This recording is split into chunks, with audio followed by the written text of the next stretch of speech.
Welcome back. I'm your host, James, and today we have a special episode about something we all have, our daily routines. Joining me is my co-host, Maria. How's it going, Maria? Hi, James. I'm doing great, thanks. I'm excited to dive into this topic. Daily routines can be so fascinating, don't you think? Absolutely. It's interesting how our routines shape our days. I mean, everyone has their own unique rhythm, right? What does your typical day look like? Well, my day usually starts pretty early. I'm not one of those people who can sleep in. I like to wake up around 6 a.m. How about you? I wish I could say I'm an early riser. I usually wake up around 7:30 a.m. I find that I need a bit of time to gather my thoughts in the morning. But tell me, what's the first thing you do once you're up? I start with some stretching, and then I make a cup of coffee. That's my ritual. What about you? What's your morning routine like? I'm a bit more relaxed. I usually scroll through my phone for a bit, checking emails, social media, and the news. Then I'll head to the kitchen for breakfast. I'm a big fan of oatmeal. It keeps me full until lunch. Oatmeal is a solid choice. I usually have a smoothie packed with fruits and spinach. It gives me a boost for the day ahead. After breakfast, do you jump right into work? Not quite. I like to take a moment, meditate, or do some light reading. It helps me mentally prepare for the day. What do you do after breakfast? I like to go for a short walk, especially if the weather is nice. It wakes me up and gets my blood flowing. I feel like it sets a positive tone for the day.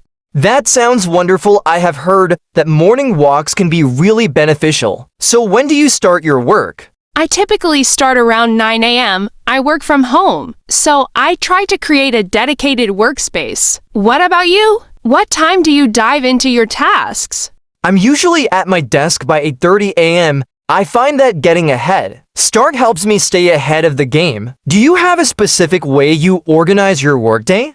Yes, I like to make a to-do list the night before. It helps me prioritize my tasks. I focus on the most important ones first. Do you plan out your day? I do, but not as meticulously as you. I usually have a mental list of things I want to accomplish. I find that flexibility is key for me. Sometimes tasks take longer than expected, you know?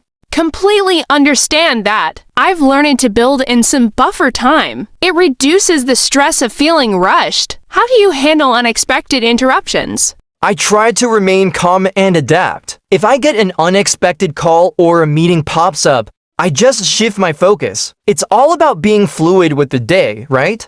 Exactly. I think it's important to be adaptable. After your work tasks, do you take breaks? Definitely. I make it a point to step away from the screen every hour or so. I might grab a snack or just stretch. What do you do during your breaks? I love to read or listen to music. Sometimes I'll play a quick game on my phone to clear my mind. It's amazing how a short break can recharge you. I agree. It's crucial for maintaining productivity. So how do you wind down your workday? I usually wrap up around 5 p.m. I'll review what I accomplished and plan for the next day. It feels satisfying to close that chapter. What about you? I tend to finish up a bit later. Around 6 p.m., I also reflect on my day, but sometimes I'll dive into a side project or hobby for a while before officially calling it a day. That's a great way to keep your creativity alive. Speaking of hobbies, what do you do in the evenings? I love to cook. Preparing dinner is one of my favorite parts of the day. It's therapeutic for me. How do you spend your evenings?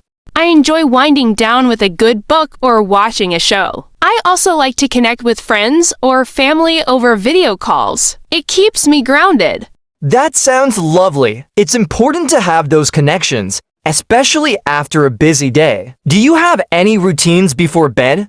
Yes, I try to unplug from screens about an hour before I sleep. I'll either read or practice some gentle yoga to relax. What about you?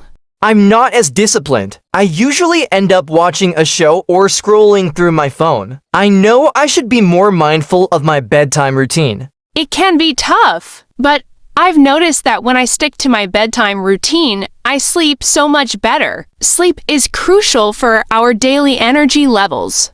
Absolutely. It's something I'm working on improving. So if you had to summarize your daily routine in 3 words, what would they be? Intentional, balanced, and fulfilling.